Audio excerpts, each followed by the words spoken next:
Olá, meus irmãos, mais uma vez aqui, paz de Cristo a todos, falando agora sobre o que é ser cristão, tema, o que é ser cristão. Acompanhe sua revista, para que você tenha um entendimento melhor dos temas que estão sendo abordados aqui, tá ok? Então, o texto é Filipenses capítulo 2, verso 3 a 8, que vai dizer o seguinte: nada façais por partidarismo ou vanglória, mas por humildade, considerando cada um os outros superiores a si mesmo. Não tenha cada um em vista o que é propriamente seu, senão também cada qual o que é dos outros. Tende em vós o mesmo sentimento que houve em Cristo Jesus. Pois ele, subsistindo em forma de Deus, não julgou com usurpação o ser igual a Deus. Antes a si mesmo se esvaziou, assumindo a forma de servo, tornando-se em semelhança de homens e reconhecido em figura humana.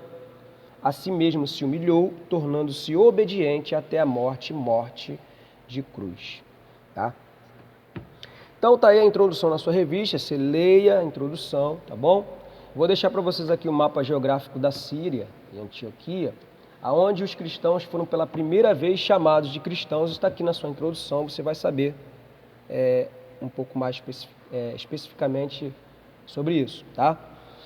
E eu vou deixar o mapa geográfico da onde ficava a cidade de Antioquia. Hoje mudou, né? Hoje é Antacaia, que fica hoje na Turquia, tá bom? Então eu vou passar para vocês também um vídeo de perseguição, porque naquela época nossos irmãos eles enfrentaram um vento totalmente desastroso que matou muitos cristãos, porque naquela época ser um cristão era estar indo para o matadouro, né? Você está morte mesmo, né? Você professar a sua fé, pregar o evangelho, era jogado em arenas e ali, entre outras coisas horríveis que aconteciam, né? Herodes era um homem extremamente ruim, e vieram outros imperadores também. Houve em épocas de mais branda e houve épocas que foi muito feroz nessa perseguição, dependendo do imperador que ali governava Roma. Então foi muito difícil para eles. Nossos irmãos eles foram humilhados, foram mortos de muitas formas horríveis, tá? E dentre elas a famosa arena, né, de Roma, Coliseu de Roma, onde eram jogados cristãos. Não só no Coliseu, mas em alguns outros anfiteatros ali e áreas de espetáculo, né? Onde nossos irmãos foram mortos. Né?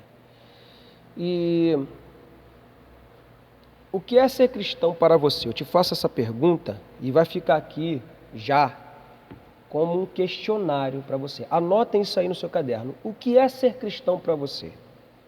Na próxima aula, eu gostaria que todos me dessem essa abordagem, tá? Aliás, eu anotei aqui o que é ser cristão e meu entendimento do que é ser cristão é isso. Então, para a próxima aula, já fica trabalho de casa para você. Esse questionário fica trabalho de casa para você. Escreva com suas palavras o que você acha que é ser cristão. Se você quiser colocar uma referência bíblica a respeito disso, vai ser bem legal. Tá? Não precisa ser muita coisa, bem resumido, porque o nosso tempo é curto, tá bom? Vou passar um vídeo para vocês aqui embaixo também sobre as opiniões públicas da que as pessoas acham que é ser igreja. Para ela, o que é ser igreja, o que é ser cristão, quem é Cristo. Muito interessante, eu gostaria que vocês depois analisassem, que isso foi uma pesquisa que fizeram na rua, uma igreja, não especifica qual igreja que fez, mas foram algumas pessoas que fizeram essa pesquisa na rua e gravaram ali as respostas do povo, principalmente de jovens. Gostaria que vocês se tivessem retidos a isso, né? Muitos deles, a maioria são jovens, né? E o pensamento deles com relação a essas questões. Tá? Recompensa de um cristão, está no próximo tópico, você lê a sua revista. Né? João capítulo 42, 2,6, vai dizer aí... João não, desculpa, não é João. Você leia Jó, tá? 42, do verso 2 ao 6, né? E aí você tem aquela questão que sempre, quando a gente... Por que o justo ele precisa passar por situações de sofrimento, tristeza, etc. Né? No verso 5, se vocês repararem, Jó vai dizer que ele tinha ouvido a Deus só de ouvir falar. Né? Aí ele fala, mas agora os meus olhos te veem. né? Então, o que vocês entendem disso aí? Né? Agora meus olhos te veem. Antes eu só ouvia o Senhor, eu só sabia, conhecia o Senhor de ouvir falar, só falaram de mim, eu nunca tinha intimidade contigo, né? Então, muitas vezes o deserto, o sofrimento, a tristeza em nossas vidas, ela serve muitas vezes para nos aproximarmos de Deus, para nós termos intimidade com Ele, porque quando você está com tudo bem, a casa está boa, tua vida financeira maravilhosamente bem, saúde, tudo legal, a nossa busca é pequena. Agora, quando nós passamos pelo deserto, quando estamos passando por algum sofrimento, quem a gente mais busca é o Senhor. Então, é no sofrimento que nos forja. É no sofrimento, é na tristeza, na dor, muitas vezes, é que faz nos aproximarmos de Deus cada vez mais e ensinarmos a depender dEle em todos os momentos. Então, muitas vezes, o sofrimento ele representa isso, ele representa dependência.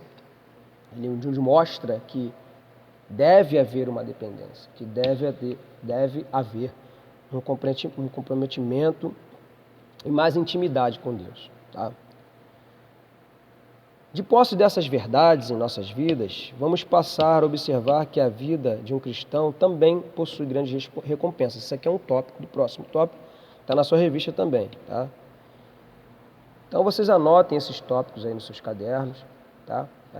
Na verdade, se você quiser anotar, só para ter porque quando nós escrevemos ou digitamos, nossa memória ela capta melhor as coisas. Então, fique bem à vontade com relação a isso, porque isso é um estudo seu, vai ficar particular para você. Tá? Você pode anotar os tópicos aí no seu caderno, tá? Que está na revista. Tá? Então, o que não é ser cristão? Tá? E você lê na sua revista o que não é ser cristão e o que é ser cristão. Tá?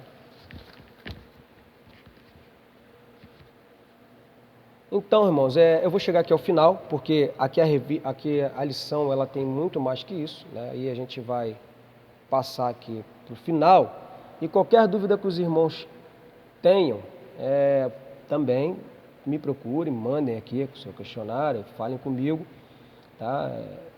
Suas perguntas, que a gente vai tentar aí conversar, tá? E debater aí a respeito, tá bom? Debates saudáveis. E eu concluo aqui com Hebreus capítulo 10, 25. Depois você lê, tá bom? Leia e medite no texto. Queridos, peço desculpa aos irmãos, estou em fase de transição, de mudança, né, no meu trabalho. E está bem corrido para mim, está bem corrido. Mas, como eu disse, eu não vou deixar os irmãos aqui desamparados. Eu não gosto de gravar somente os vídeos, né? Eu não tenho esse hábito, eu gosto de estar com os irmãos em sala, é a minha preferência. Mas devido às correrias, né, devido aqui a toda a responsabilidade de mudança que está havendo aqui no meu trabalho, né, em toda a questão, estou estudando de novo também, tem tomado muito meu tempo. Então, eu peço desculpa aos irmãos, mas podem contar comigo, me chamem no privado, podem falar comigo lá no grupo também, que eu estou à disposição dos irmãos, tá bom? Espero que você esteja bem, que a sua família esteja bem. Aqueles que estão passando por alguma situação, a Rosângela com a sua família, né, seu pai que está ali debilitado, seu cunhado, a Beatriz, né, que está aí com a sua mãezinha também, graças a Deus eu tenho recebido notícias que está havendo uma melhora, mas nós continuaremos orando pelas suas famílias e aqueles que também pediram alguma oração, eu estarei orando por sua vida, tá? Creia, o Senhor, Ele é Deus e não vai te desamparar. Não vai, meus irmãos. Deus sabe de todas as coisas. O nosso Senhor, Ele é governador de tudo. E você é filho, Ele te ama, Ele está olhando para você, Ele não te abandonou. Tá? Deus te dará a vitória. Em nome de Jesus, Ele te dará a vitória. Tá bom? Eu creio nessa palavra e mais uma vez repito, estarei orando por sua vida. Pode falar comigo, o que você precisar, você pode contar com o seu irmão. Bem? E na paz, e obrigado pela sua presença aqui. E vamos que vamos, né? Na paz.